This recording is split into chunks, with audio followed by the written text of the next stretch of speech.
Hi viewers, APPSC board వాళ్ళు deputy education officer post release చేశారండి. So దాని యొక్క డీటెయిల్స్లోకి వెళ్ళిపోదాం. ఆ నోటిఫికేషన్ ఎగ్జామ్ ఎప్పుడు, రిజిస్ట్రేషన్స్ ఎప్పుడు, అండ్ సిలబస్ ఎలా ఉంటుంది, ఎగ్జామ్ ప్యాటర్న్ ఎలా ఉంటుందో ఒకసారి చెక్ చేసేద్దాం.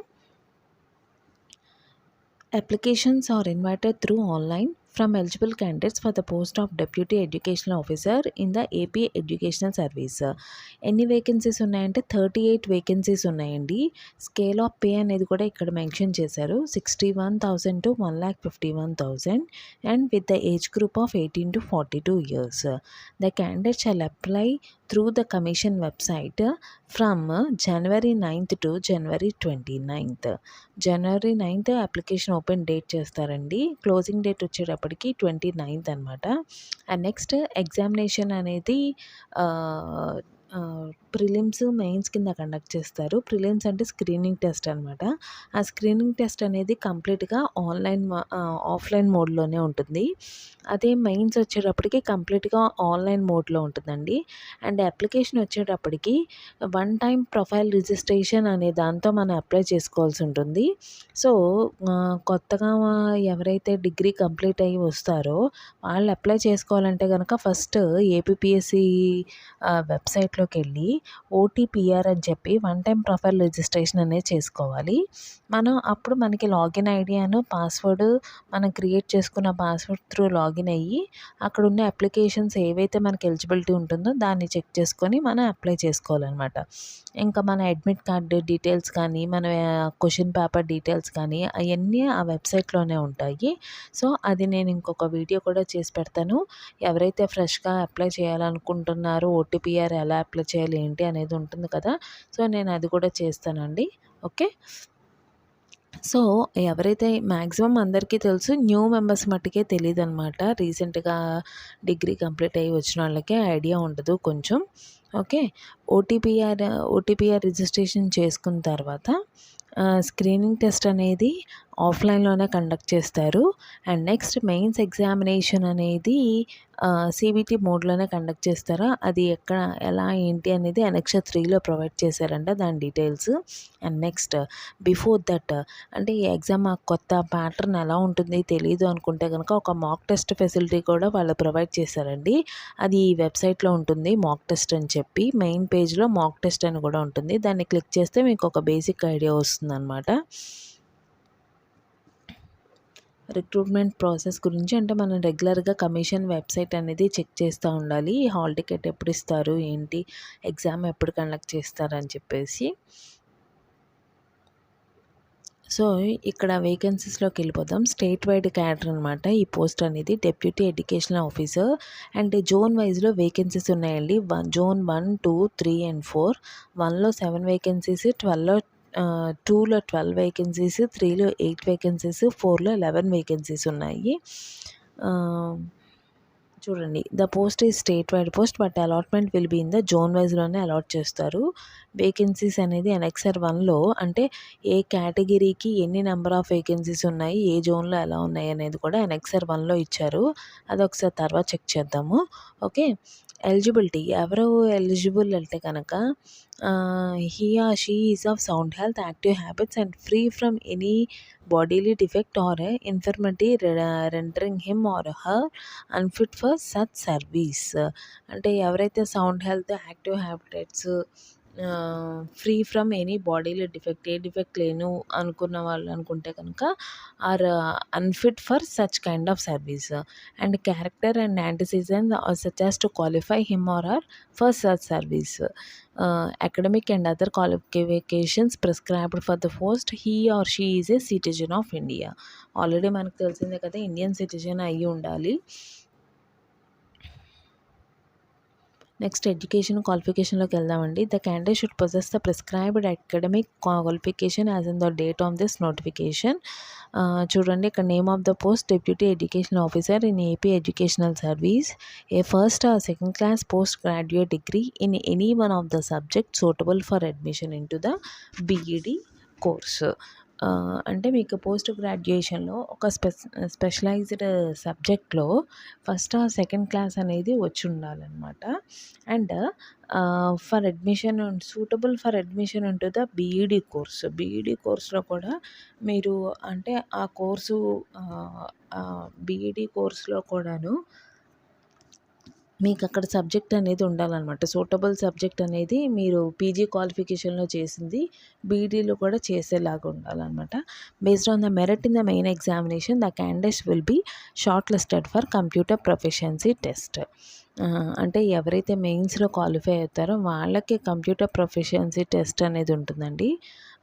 No candidate shall be eligible for appointment to the post deputy educational officers in AP educational service unless he or she qualifies the computer proficiency test. అంటే ఎవరైనా సరేనండి ఈ కంప్యూటర్ ప్రొఫిషియన్సీ టెస్ట్ అనేది కంపల్సరీగా క్వాలిఫై అవ్వాలంట. Only mains ఒకటే qualify అయితే సరిపోదు. సో అలాంటి వాళ్ళని ఎవరిని కూడాను డెప్యూటీ ఎడ్యుకేషనల్ ఆఫీసర్ కింద అలాట్ చేసుకోరు. కంపల్సరీగా కంప్యూటర్ ప్రొఫిషియన్సీ టెస్ట్ పాస్ అయితేనే వాళ్ళు అలౌ చేస్తారంట. ఓకే.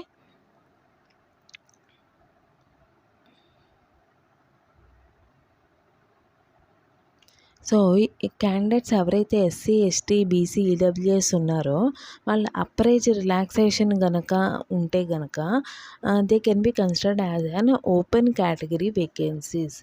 వాళ్ళని ఓపెన్ కేటగిరీ వేకెన్సీ కింద కన్సిడర్ చేస్తారంట. ఓకే. అండ్ నెగిటివ్ మార్కింగ్ కూడా ఉంటుందండి. ఓకే. ఈ ఎగ్జామ్‌కి. సో మిగతాదంతా స్కిప్ చేసేద్దాము. ఎవరైనా కావాల్సి ఉంటే కనుక ఒకసారి క్లియర్‌గా చదువుకోండి. ఓకే. ఇందాక జోన్స్ అని చెప్పాను కదండీ! జోన్ 1 వచ్చేటప్పటికి శ్రీకాకుళం, విజయనగరం, విశాఖపట్నం అనేది ఈ 3 జోన్ 1 కింద వస్తాయి. ఈస్ట్ గోదావరి, వెస్ట్ గోదావరి, కృష్ణా అనేది జోన్ 2కి వస్తుందండి. గుంటూరు, ప్రకాశం, నెల్లూరు అనేది జోన్ 3, చిత్తూరు, కడప, అనంతపురం అండ్ కర్నూలు అనేది జోన్ 4 అనమాట. ఇవి 4 జోన్స్ అండి. ఈ 4 జోన్స్‌లో స్టేట్ వైడ్ వేకెన్సీస్ ఉన్నాయన్నమాట.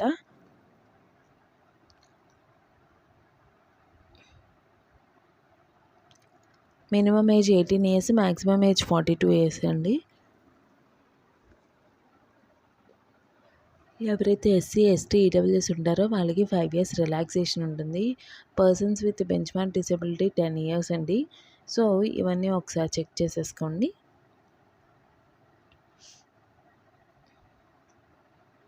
అండ్ ఎలా అప్లై చేయాలంటే కనుక కమిషన్ వెబ్సైట్లోకి వెళ్ళి ఓటీపీతో మనం రిజిస్టర్ అవ్వాలి. ఆల్రెడీ రిజిస్టర్ అయి ఉంటే కనుక లాగిన్ ఐడి పాస్వర్డ్తో ఎంటర్ అయ్యి ఆ పర్టికులర్ పోస్ట్ మీద క్లిక్ చేసి వాళ్ళు అడిగిన డీటెయిల్స్, క్వాలిఫికేషన్స్ ఇచ్చి మనం పేమెంట్ చేస్తే సరిపోతుందండి. ఎగ్జామినేషన్ ఫీ కూడా ఉంటుంది. సో చూడండి payment process.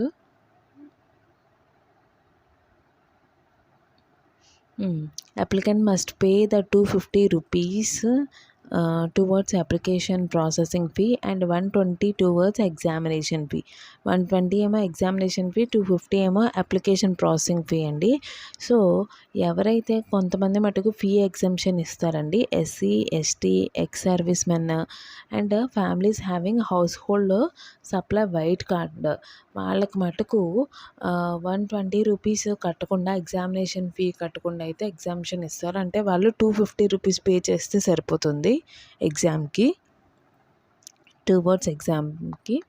And unemployment youth ఎవరైనా ఉంటే కూడా వాళ్ళు కూడా అంతేనండి. వాళ్ళకు కూడా ఎగ్జామినేషన్ ఫీ అనేది ఎగ్జంప్షన్ అనమాట. ప్రాసెసింగ్ ఫీ అనేది పే చేయాల్సి ఉంటుంది.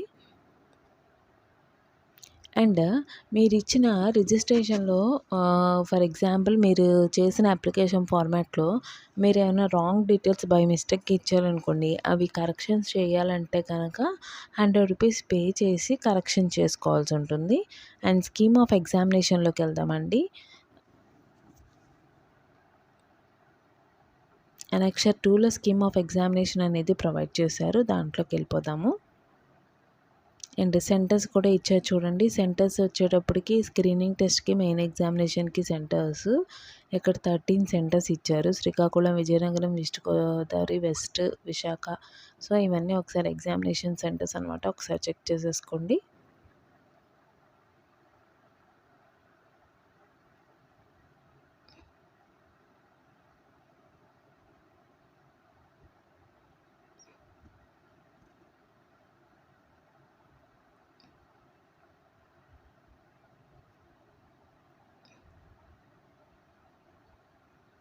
సో ప్రొసీజర్ ఆఫ్ సెలక్షన్ అనండి, appearance in all the papers of screening main examination is compulsory. Absence in any one of the paper will automatically render the disqualification of the candidate. అంటే మీరు paper 1 రాసి screening రాసి mains రాలేదనుకోండి, లేదా mains రాసి screening రాలేదనుకోండి, అలా అయితే మీకు ఎలిజిబిలిటీ ఉండదు. అన్ని పేపర్స్ మీరు కంప్లీట్గా అటెంప్ట్ చేయాల్సిందే. స్క్రీనింగ్ మెయిన్స్ రాసి కంప్యూటర్ ప్రొఫిషియన్సీ టెస్ట్ అటెండ్ అవ్వలేదనుకోండి, సో అప్పుడు కూడా మీరు డిస్క్వాలిఫై అయినట్టే లెక్క. ఓకేనా. సో నెక్స్ట్ క్వాలిఫికేషన్ పర్సంటేజ్ అనేది, అంటే cut off marks OC 40%, backward class 35 and SC ST వచ్చేటప్పటికి 30% అండి. మినిమం క్వాలిఫైయింగ్ మార్క్స్ అనమాట. అంటే 100% 30% అనేది మినిమంగా రీచ్ అవ్వాల్సి ఉంటుంది.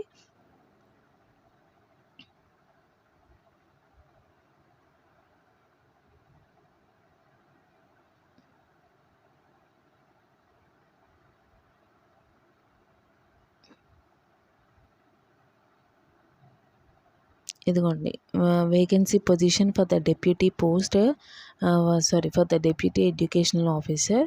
ఓసీలో చూడండి, జోన్ 1 3, జోన్ 2 4, జోన్ 3 4, జోన్ 4 3, టోటల్గా 14 వేకెన్సీస్ ఉన్నాయండి. అన్ని జోన్స్లో కలిపి ఓసీకి 14, బీసీఏకి 2, బీసీబీకి 3, BCC 2, BCD 3, BCE 2, SC 6, ST 2, EWS 4, టోటల్గా 38 వేకెన్సీస్ అనమాట. సో ఈ జోన్ 1 అమాంగ్ ద 7 వేకెన్సీస్, ఇక్కడ చూడండి అమాంగ్ ద 7 వేకెన్సీస్ అంటే ఇక్కడ టోటల్ ఇండికేట్ చేశారు కదండి, అన్ని క్యాస్ట్లు కలిపి జోన్ 1లో 7 ఉన్నాయి, జోన్ 2లో 12, జోన్ 3లో 8, జోన్ 4లో 11 వేకెన్సీస్ ఉన్నాయి. వీటిల్లో ఉమెన్కి ఓసీ నుంచి ఒకటి, ఈడబ్ల్యూఎస్ నుంచి ఒకటి, బీసీడీ నుంచి ఒకటి, ఇలా ఇచ్చారండి ఉమెన్కి సపరేట్గా మళ్ళీ. ఓకేనా. సో మీరు దాన్ని బట్టి చూసుకొని అప్లై చేసుకోండి. ఎవరికైతే డిజేబిలిటీ ఉందో వాళ్ళు కూడా ఒకసారి చూసుకోండి. అండ్ స్కీమ్ అండ్ సిలబస్ వచ్చేటప్పటికి general studies and mental ability అనేది స్క్రీనింగ్ టెస్ట్లో ఉంటుందండి. అంటే ఇది అందరికీ కామన్గానే ఉంటుంది. 150 క్వశ్చన్స్, 150 మినిట్స్, 150 మార్క్స్ అనమాట. రాంగ్ అయితే కనుక 1/3 మార్క్ అనేది రిమూవ్ చేసేస్తారు. Okay. Syllabus for the screening test ఇది. కరెంట్ అఫైర్స్ ఇంకా అన్నీ, మొత్తం జాగ్రఫీ ఇంకా అన్నీ ఉంటాయండి. మీరు గ్రూప్ 1 గ్రూప్ 2కి ఎలా ప్రిపేర్ అవుతారో దీనికి కూడా అలాగే ప్రిపేర్ అవ్వాల్సి ఉంటుంది. డేటా అనాలిసిస్ అన్నీ ఉంటాయండి. స్కీమ్ ఆఫ్ మెయిన్ ఎగ్జామినేషన్ వచ్చేటప్పటికి చూడండి, general studies and mental ability paper 1, education paper 2 అనేది ఎడ్యుకేషన్ 1, పేపర్ 3 అనేది ఎడ్యుకేషన్ 2 అండి. సో దాని యొక్క డీటెయిల్స్ కూడా, సిలబస్ ఎలా ఉంటుందని కూడా ఇచ్చారు. ఈ 3 పార్ట్స్ 3 పేపర్స్ కూడాను 150 మార్క్స్ క్యారీ అవుతాయి. ఎవరైతే స్క్రీనింగ్ టెస్ట్లో క్వాలిఫై అవుతారో వాళ్ళు మటుకే మెయిన్ ఎగ్జామ్కి ఎలిజిబుల్ అవుతారు. సిలబస్ ఫర్ మెయిన్ ఎగ్జామినేషన్ చూడండి, paper 1, paper 2 foundation of the education, next education psychology మీద introduction to education psychology, growth and development, learning, individual difference and its assessment, statistics, trends in education. Okay. ఇదంతా paper 2లోకి వస్తుంది. So ఒకసారి check చేసేసుకోండి. Next paper 3 వచ్చేటప్పటికి current trends and challenges in education, innovation in education, measurements and evaluation, inclusive education, ఇలా చాలానే ఉందండి. National education policy 2020, ఇలా అన్నీ చూసుకొని అప్లై చేసుకోండి. ఓకేనా. So this is about the and scheme of computer proficiency test. ఇది మెయిన్ అండి. స్క్రీనింగ్ టెస్ట్ మెయిన్ అయిపోయిన తర్వాత మీకు కంప్యూటర్ నాలెడ్జ్ అనేది ఉండాలన్నమాట. 60 మినిట్స్ టైం ఇస్తారు. మ్యాక్సిమం మార్క్స్ 100 మార్క్స్ ఇస్తారనమాట. మినిమం అందుట్లో వచ్చేటప్పటికి 30, 35, 40, అంటే వాళ్ళు 100 మార్క్స్ ఇస్తే 1 అవర్లో వాళ్ళు చెప్పిన వర్క్ అంతా మీరు చేసి చూపిస్తే కనుక అప్పుడు మీకు ఓసీ కేటగిరీకి అంటే 100కి 40 మార్క్స్ రావాలి, ఎస్సీ ఎస్టీ అయితే 30 రావాలి, బీసీ అయితే 35 రావాలి. సో అసలు సిలబస్ ఏంటి అంటే కనుక ఇంట్రడక్షన్ టు కంప్యూటర్స్, కంప్యూటర్స్లో మీకు ఏమేమి ఉంటాయి ఏంటి అవన్నీ తెలుసా లేదా, యూసేజ్ కంప్యూటర్ యూసేజ్ తెలుసా లేదా, దాంట్లో ఉండే టైప్స్ ఏంటి, ఆపరేటింగ్ సిస్టమ్ ఏంటి, విండోస్ ఏంటి, లైనక్స్ ఏంటి, ఇంటర్నెట్ కాన్సెప్ట్, ఎలక్ట్రానిక్ మెయిల్ ఎలా పంపించాలి, వెబ్ సెర్చ్ ఎలా చేయాలి అనేది పార్ట్ ఏ ఉంటుంది. పార్ట్ బి వచ్చేటప్పటికి Office suite, getting started with office, file operations and tools in the office applications. అంటే మీరు వర్డ్లో ఎలా చేయాలి డాక్యుమెంట్, ఇంకా ఇలాగ కంప్లీట్గా టెక్స్ట్ని ఎడిట్ చేయడం వచ్చా రాదా, ఫైల్ని ఎలా సేవ్ చేయాలి, స్పెల్ చెక్ ఎలా చేయాలి, ఓకే, వర్డ్ ప్రాసెసింగ్ చేయాలి, పీపీటీ ప్రెజెంటేషన్స్ ఎలా చేస్తారు, స్ప్రెడ్షీట్ ఎలా చేస్తారు, ఎంఎస్ ఎక్సెల్లో మనకి ఎలాంటి ఫార్మాటింగ్ చేయాలి, డేటా కాపీ పేస్ట్ చేస్తారు ఆ లైన్స్ని, ఆ ఎక్సెల్ ఫార్ములాస్ ఏంటి, ఇవన్నీ కూడాను ఉంటాయన్నమాట. సో ఒకసారి చెక్ చేసుకోండి. కంప్యూటర్ ప్రొఫిషియన్సీ టెస్ట్ అనేది మీకు అన్నీ వచ్చు అనుకుంటేనే అప్లై చేయండి. ఓకే. అసెస్మెంట్ ప్యాటర్న్ కూడా చూడండి. పార్ట్ ఏ, పార్ట్ బి ఇచ్చారు కదా. పార్ట్ ఏలో 20% ఆఫ్ మార్క్స్ పార్ట్ ఏ అనమాట. పార్ట్ బిలో చూడండి, ఫస్ట్ దానికి ఒక మోడల్ డాక్యుమెంట్ ప్రిపేర్ చేయాలి ఇన్ ఏ ఫార్మాటెడ్ మేనర్. దీనికి టైపింగ్ స్పీడ్, డాక్యుమెంట్ని అరేంజ్ చేయటం, దాని యొక్క కవర్ పేజ్ రాయటం ఇవన్నీ చూస్తారు. టేబుల్స్ ఇన్సర్ట్ చేయటం, ఇమేజెస్ని, వర్డ్స్ని ఇన్సర్ట్ చేయటం చూస్తారు. అండ్ ఇవాల్యుయేటింగ్ టైపింగ్ స్పీడ్, దీనికి వచ్చేటప్పటికి 25% మార్క్స్ ఇస్తారు. Next organising and inserting different objects, అది 15% మార్క్స్. ఎక్సెల్ షీట్ని ఫిల్ చేసి ఫార్మాట్ చేసి మెర్జింగ్ చేయటం, స్ప్లిట్ చేయటం, ఫార్ములాని యూజ్ చేయటం అనేది 20% of marks. And PowerPoint presentation, standard layouts use చేసుకునే దానికి 20% of the total marks. So ఇలా మార్క్స్ డివిజన్ అనేది కంప్యూటర్ ప్రొఫిషియన్సీ టెస్ట్లో కూడా చేశారు పార్ట్ ఏ, పార్ట్ బి కింద. ఓకే. సో వీటన్నిటికీ మీరు ఎలిజిబుల్ అండ్ మీ క్వాలిఫికేషన్ కూడా ఎలిజిబుల్ అనుకుంటేనే అప్లై చేయండి. టైం అయితే వేస్ట్ చేయొద్దు, ఎందుకంటే గ్రూప్ 1, గ్రూప్ 2 కూడా ఉన్నాయి కదా మనకి. సో ఒకసారి అన్నీ చెక్ చేసుకొని యు ఆర్ ఎలిజిబుల్ అనుకుంటే కనుక then you can apply from January 9th.